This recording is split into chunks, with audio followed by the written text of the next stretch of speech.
आप 22 भाषाएं बोल सकते हैं, 100 से अधिक किताबें आपने लिखी मैंने हैं। अब तक 230 पुस्तकें लिखी। और मुझे अभी पता चला आपकी एक पुस्तक में तो 10,000 से भी ज्यादा हाँ पृष्ठ जी हैं। जी, उसका लोकार्पण अभी 27 अक्टूबर को माननीय मेरे प्यारे प्यारे मित्र प्रधानमंत्री जी ने उसका लोकार्पण किया। वो अष्टाध्यायी पर मैंने लिखी। पाणिनि अष्टाध्यायी मूल में कितने पृष्ठों में होगी रामचंद्र दास? 25-30 पृष्ठों में।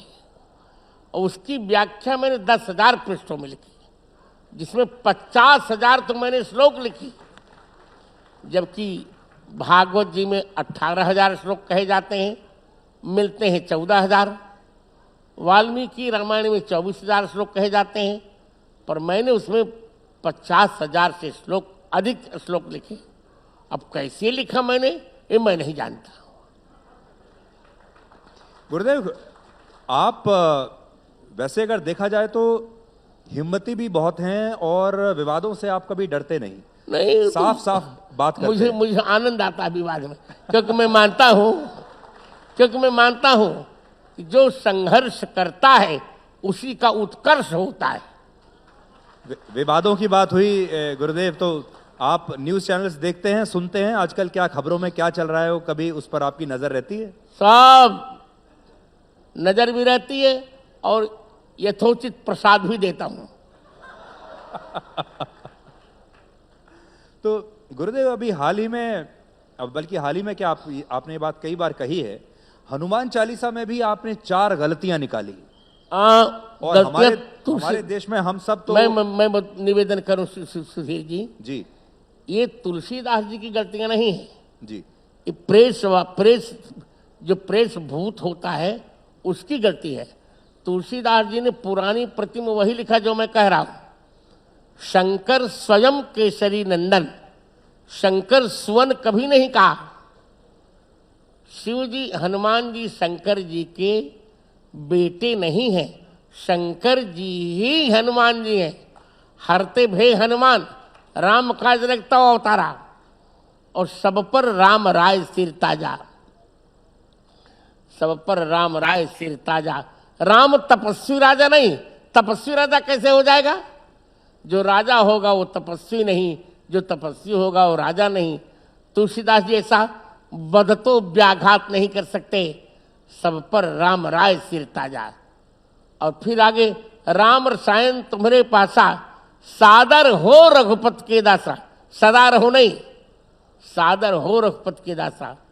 और जो 7 बार पाठ कर कोई नहीं, यह 7 बार पाठ कर जोई, छूटे बंदी महास कोई। आगे कह दिया, जो यह पढ़े हनुमान चालीसा, इसे यह 7 बार पाठ कर जोई, यही पाठ प्रामाणिक है। इसी प्रकार भगवान मुझे क्षमा करें सुधीर जी, रामचरितमानस में भी प्रेसों ने 4200 गलतियां की।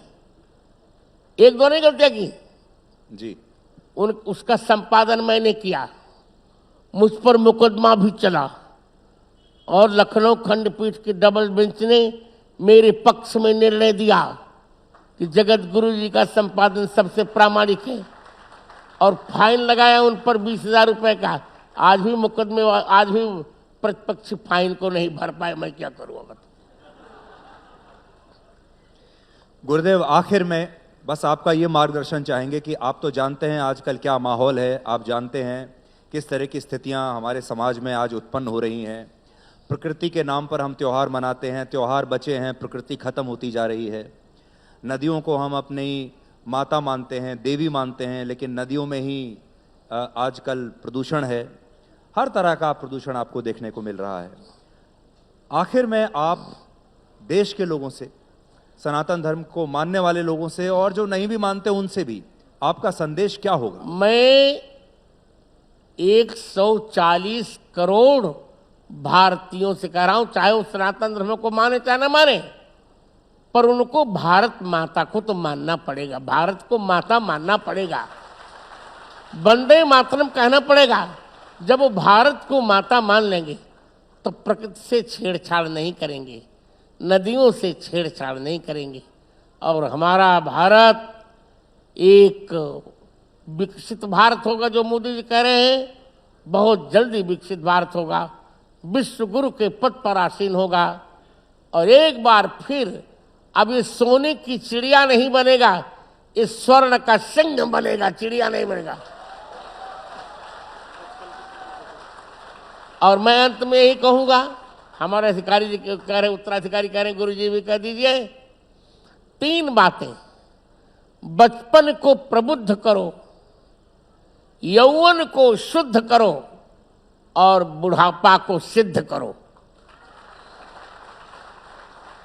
गुरुदेव, एक लालच मुझे और आ रहा है, मैं एक सवाल और पूछ लूं, और वो ये कि जब भगवान श्री राम का मंदिर तैयार होगा, जब उद्घाटन होगा, पहला दिन होगा, और जब आप उस मंदिर में प्रवेश करेंगे और भगवान श्री राम के दर्शन करेंगे, पहले दिन क्या आपकी किस तरह की अनुभूति होगी? वो अनुभूति उसी समय बताए, उर अनुभव तेरे कही सकते, अनुभूति कहीं नहीं जा सकती। यदि कह दी जाए तो अनुभूति कैसी? जब अनुभूति को कोई कह देता है ना सुधीर जी, तो उसको संस्कृत में संभूति कहते हैं। अनुभूति कहीं नहीं जा सकती, सिर्फ महसूस की जा सकती है, और अनुभूत की जा सकती है। तो अनुभूति जब अनुभव में तब्दील होगी, ये तो उस दिन के बाद होगा। तो मैं उम्मीद करता हूँ गुरुदेव उसी कि समय आपका अपने लोग उसी समय और बढ़िया चर्चा करेंगे जी। और आज आपसे वार्ता करके सुधीर जी, मेरा स्वास्थ्य ठीक नहीं था, पर पूरी थकावट मेरी दूर हो गई, पूरी थकावट दूर हो गई, और अपनी हमारी जौनपुरी भाषा में मेरा मन चकाचक हो गया। गुरुदेव, बहुत बहुत आपका धन्यवाद। आप सबने, आपने आकर हम सबको यहाँ आशीर्वाद दिया, आपकी मधुर वाणी यहाँ गूंजी, और इस स्थान को, इस स्थल को भी आपने पवित्र कर दिया। आपका बहुत बहुत धन्यवाद। नहीं, आप लोग शुभकामना कीजिए, मैं अभी इसको काटिए नहीं, आप सभी शुभकामना कीजिए। मैं सबसे दक्षिणा मांगता हूं, कभी मुझे जीने की बहुत इच्छा है, आप लोग शुभकामना कीजिए। 75वां वर्ष में प्रवेश करूंगा, 100 तो मेरे हैं ही हैं, और भी 25 वर्ष मुझे मिल जाए तो बहुत कार्य किए जा सकते हैं। रामचरितमानस पर 9 खंडों में व्याख्या लिखने का मेरा मन है। रामचरितमानस जी को राष्ट्र ग्रंथ घोषित कराने का मेरा मन है। गौ माता को राष्ट्रीय धरोहर घोषित कराने का मन है। हिंदी को राष्ट्र भाषा घोषित कराने का मन है। आप लोग शुभकामना कीजिए, मंगल कामना कीजिए, बहुत बहुत आशीर्वाद, मंगला शासन। जय जय श्री राम, जय श्री राम, जय श्री राम। धन्यवाद, धन्यवाद गुरुदेव। बहुत बहुत शुक्रिया सुधीर जी, बहुत बहुत शुक्रिया गुरुदेव।